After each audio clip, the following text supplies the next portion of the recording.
लखीमपुर खीरी के तिकनोकिया में हुई हिंसा के बाद सुप्रीम कोर्ट में आज इस मामले पर सुनवाई हुई। बता दें कि सुप्रीम कोर्ट के chief justice NV Raman, justice Suryakant और जस्टिस हिमा कोहली की बेंच ने ये कहा कि ये कांड मानवाधिकारों का उल्लंघन था।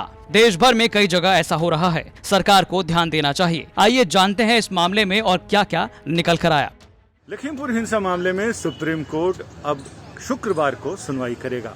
आज हुई सुनवाई में सुप्रीम कोर्ट ने पहले तो ये साफ किया कि ये PIL के तौर पर इस मामले की सुनवाई होगी, ना कि सुओ मोटो के तौर पर। सुप्रीम कोर्ट ने यह भी कहा कि इस मामले में उन्होंने रजिस्ट्री को इसे PIL के तौर पर दर्ज करने को कहा था, क्योंकि 2 वकीलों ने पत्र लिखकर उन्हें इस बारे में सूचित किया था और ये गुहार लगाई थी कि इस मामले की जांच के आदेश दिए जाएं, जिसमें कोर्ट न्यायिक जांच के आदेश दे सकता है और साथ ही CBI को इसमें इन्वॉल्व किया जा सकता है। कोर्ट ने उन दोनों वकीलों को तलब किया, जिस पर वकील शिव कुमार त्रिपाठी अदालत में वर्चुअल सुनवाई के दौरान पेश हुए और उन्होंने ये कहा कि मानवाधिकार उल्लंघन का मामला है और किसान डरे हुए हैं सरकार से। इस पर कोर्ट ने सरकार से जवाब तलब किया और उससे ये पूछा कि आखिर उन्होंने अब तक इस मामले में क्या क्या कार्रवाई की है।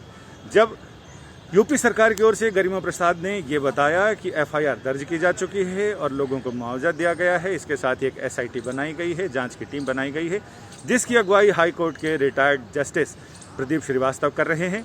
कोर्ट ने कहा कि हाई कोर्ट में इस मामले को लेकर कितने PIL दर्ज किए गए हैं उसकी स्टेटस रिपोर्ट दे, साथ ही ये बताया जाए कि कितने FIR दर्ज की हैं, कितने लोगों के खिलाफ दर्ज की हैं, कितने लोग गिरफ्तार हुए हैं, कितने लोग आरोपी हैं, कितने लोग मारे गए हैं और उनको कितना मुआवजा दिया गया है।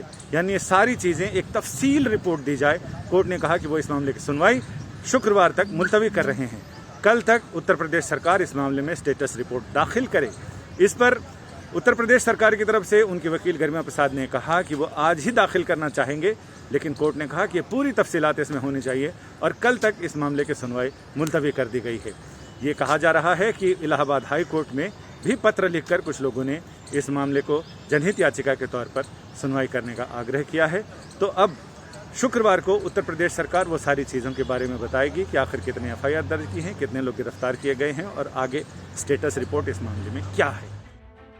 आपको बता दें कि 3 अक्टूबर को लखीमपुर खीरी के तिकोनिया में भड़की हिंसा में 8 लोगों की मौत हो गई थी। इसमें 4 किसान शामिल थे। बताया जा रहा है कि हिंसा की ये घटना तिकोनिया से 4 किलोमीटर दूर केंद्रीय गृह राज्य मंत्री अजय मिश्रा टेनी के पैतृक गांव बनवीरपुर में आयोजित कुश्ती कार्यक्रम में प्रदेश के उप मुख्यमंत्री केशव प्रसाद मौर्य के पहुंचने से पहले हुई थी। हिंसा के बाद संयुक्त किसान मोर्चा ने आरोप लगाया है कि अजय मिश्रा टेनी के बेटे आशीष मिश्रा के काफिले की गाड़ियों ने किसानों को रौंदा। बताया जा रहा है कि ये काफिला केशव प्रसाद मौर्य को रिसीव करने जा रहा था। हालांकि आशीष मिश्रा ने दावा किया है कि घटना के वक्त वो काफिले की गाड़ियों में मौजूद नहीं थे। संजय शर्मा के साथ ब्यूरो रिपोर्ट, यूपी तक।